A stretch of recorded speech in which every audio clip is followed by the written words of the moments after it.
What is up there, everybody? Citrus Aviation here with yet another video, and today we have Aviation News This Week number 96 for y'all.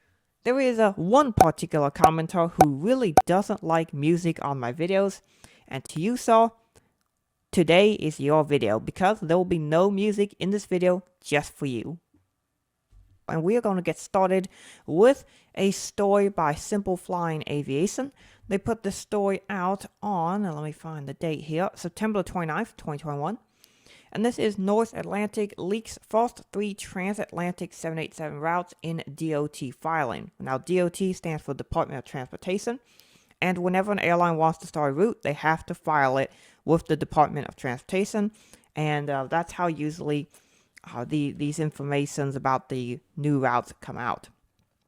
The first routes will all be from Oslo in Norway, and they'll be flying to Fort Lauderdale. They'll be flying to New York Stewart Airport. Yes, that airport. And they'll be flying to Ontario, which is the airport for the Los Angeles area. That's a secondary airport. All great options as far as saving cost. And one interesting thing is, this is an airline that is formerly Norwegian Air Shuttle. Now, a lot of you might remember in my top 10 airlines to go bankrupt in 2021 video, Norwegian Air Shuttle was my #1 airline to go bankrupt, and they did go bankrupt. So technically, Norwegian Air Shuttle, I believe, was 5 companies, and 4 of the 5 Norwegian Air Shuttles went bankrupt, which included their United Kingdom branch, their Spanish branch, their ground handling operations branch, and one other. However, Norwegian Air Shuttle Norway managed to survive thanks to the government saving it and some private investment. Now, the rest of Norwegian Air Shuttle, which included all of the international operations, did go under. Interestingly enough, some of those operations will be returning with this new North Atlantic Airways. And it will be interesting to see how this airline goes. So far, the first 3 routes look to be pretty reasonable and a good start. We'll have to see if they try to overexpand like they did with Norwegian Air Shuttle, which was part of their downturn. But we'll see what happens here. This will be quite an interesting airline. I really do hope that they are successful. I just hope that they make better business decisions than Norwegian Air Shuttle did.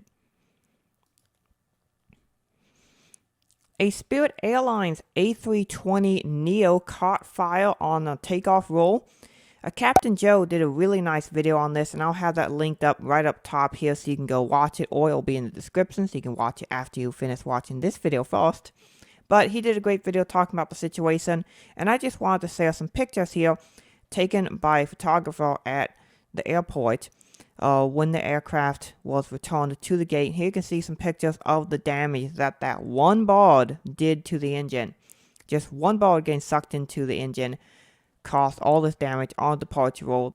The aircraft did a rejected takeoff and slammed on the brakes. They stopped. The flight crew did a great job. The ATC did a great job. The firefighters did a great job. What was not a good job was the passengers trying to grab all the stuff and leave with it. In an emergency like this, you're supposed to leave all your stuff on the plane. Just escape with yourself, because in a major incident, something where it's a life and death situation, trying to grab your luggage could end up resulting in your death. And so that is why airlines are trying to prohibit this activity. And maybe you don't die, but maybe someone else dies because you try to grab your stuff and they end up getting swallowed up in flames or something like that. It won't be long before all airlines are locking the overhead bins, just because people are trying to take their stuff when an emergency landing happens. This isn't the only instance of it. It's just this is one of the most notable instances, because there have been several videos that came out of people doing this. In fact, people were even asking, hey, can I take this? And they'll just go ahead and take it anyway. Just people not following flight attendants' instructions. It's just really shameful for travelers that they would be doing something like that. People should know better. And as someone who works at the airport, I've just discovered that for whatever reason, people lose their minds when they decide to travel. I just do not understand that phenomena.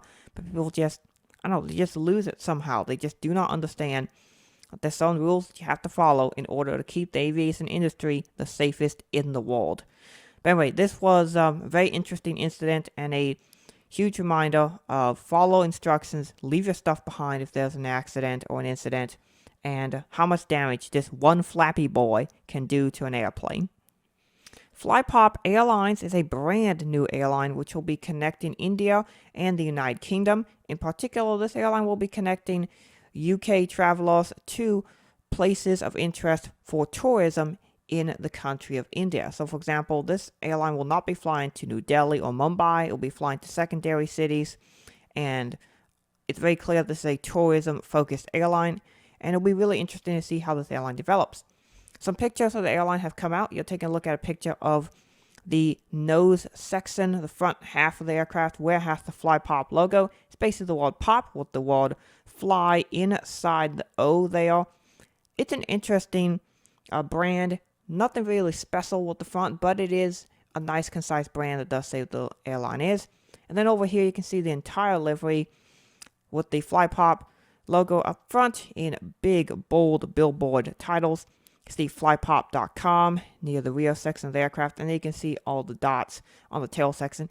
As I mentioned in my last Aviation News This Week video, this looks a lot like that Twister game you might have played when you were kids, and basically it looks like that on the tail section. It's a pretty colorful livery, and it is a nice little way, even though it's a yellow white livery, for this airline to distinguish itself from other airlines.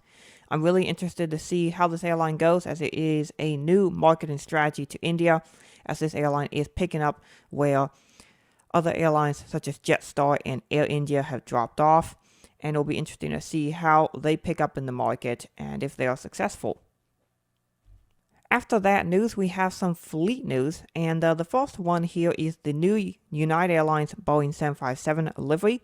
So the first of these appeared on the 31st of August, and that is this aircraft here, November 48127. This is the first United Evo Globe livery, 757-200 in the standard livery. We are not counting the two Heart here specials, because those were special liveries. This is a standard livery. This is a great photo by the photographer, who will have his information linked down below. So if you want to go check out the photo, and all the photos I used in this video are linked down below, as well as the Simple Flying article. The second United Airlines new livery, Boeing 757-200, has appeared recently. That is November 17104. This aircraft appeared on the 27th of September 2021. It's a nice livery. I really like the 757-200 in this livery. The 75 looks good on pretty much every livery, but it looks great on the Evo Blue livery in particular. Emirates Airlines has been the official sponsor for the Dubai Expo for quite a long time. You might have seen the Dubai 2020 Expo advertising on the front of the aircraft for a couple of years now, and the Expo is finally occurring. And to celebrate the Expo finally occurring here in 2021, the airline has painted a special aircraft in this Expo livery right here. The entire aircraft is painted in this really beautiful livery. The aircraft is registered as Alpha 6-Echo Echo uniform, and it was first spotted on the 29th of September 2021. On the starboard side of the aircraft, it says Dubai Expo on the fuselage with that very colorful livery, and then on the engines, it says October 2021 on one engine, and then March 2022 on the other engine, saying the dates that the Expo is occurring, which is really cool.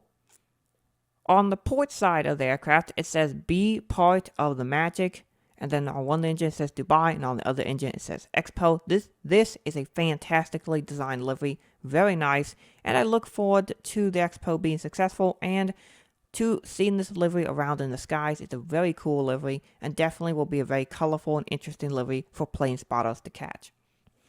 The next bit of news is a bit of sad news, but it is one of those things that happens in the aviation industry, and that is aircraft retirements. Lufthansa Cargo has retired their final MD-11F.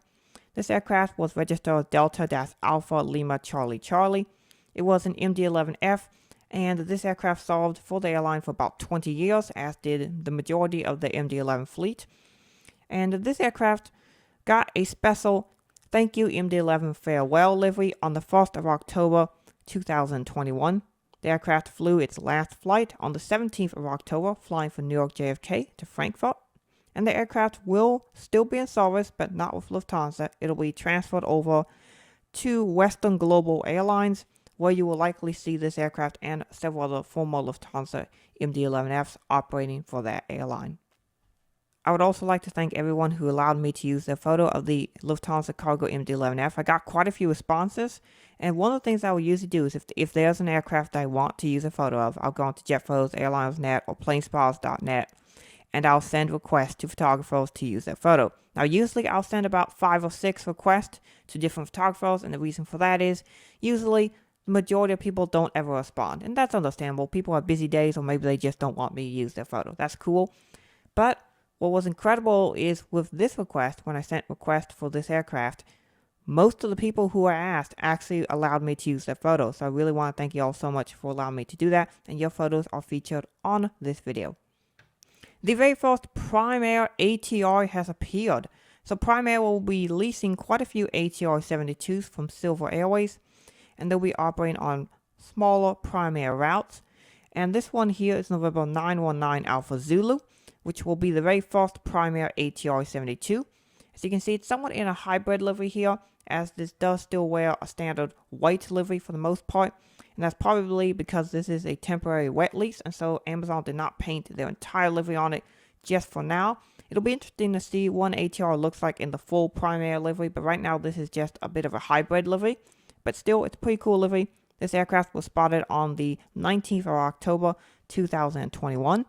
And the photographer who sent this picture to me was the first person who, when I requested a photo, I was like, hey, I'm a fan of your channel, here's the photo. And I really, really appreciate that, because what that means is that people are watching these videos and that's having an impact on people, which is great. And I thank you all so much for watching the videos. The final bit of news is that there is a new aircraft for Australian corporate jet Centuries, and this is an Embraer 145LR. This aircraft is registered as Victor Hotel Juliet Golf Romeo. It used to be operated by JetGo Australia, and now it is under this corporate jet ownership. So, some information on Australia corporate jet Centuries. This company, according to their own website, and I quote, the premier provider of air charter Australia services, Air Corporate Jet Centuries is a CASA licensed domestic and international air charter company with various third-party accreditations and an innovative approach to aircraft helicopter charter services. Our company is operated by a team of experienced pilots, corporate aircraft executives, and other leaders in the travel sector, and we're committed to providing our clients with world-class private charter flights at a cost which is both reasonable and competitive. And you can see here on the screenshot that I'm showing you, there's a global 5,000, I think it is, 5 or 6,000 on the screen. So they have quite a few different aircraft in their fleet, and they have a huge wide variety. And this will be the very first ERJ-145. So that is it for this Aviation News This Week episode. Hope you guys enjoyed the video. I want to thank you all so much for watching. It is starting to get kind of cold here in this part of the country, as the fall season has finally come upon us in the last week. And it'll be interesting to see how the weather progresses and, how walking on the ramp during the winter time is. I do have a new ramp video coming very soon. Obviously, using footage that I did not take during walkouts, because that is not allowed. So any footage that I showed for this video on the ramp series on how to be a ramper and what being a ramper is like, that'll all be footage that I took while off the clock, because taking footage while on the clock is strictly prohibited. So I found other ways of doing it while I'm flying. Usually is when I'll take these videos, and so you'll see me talking about a certain item, and then I'll be showing video of it that I got from a terminal or something like that. So that's what you can expect with that video. I have the next one will be how to get hired as a ramp agent. Hopefully you all enjoy that video and find it entertaining and interesting. So with that being said, I hope you guys enjoyed the video. Thank you for watching. Have a great rest of your day, and God bless you.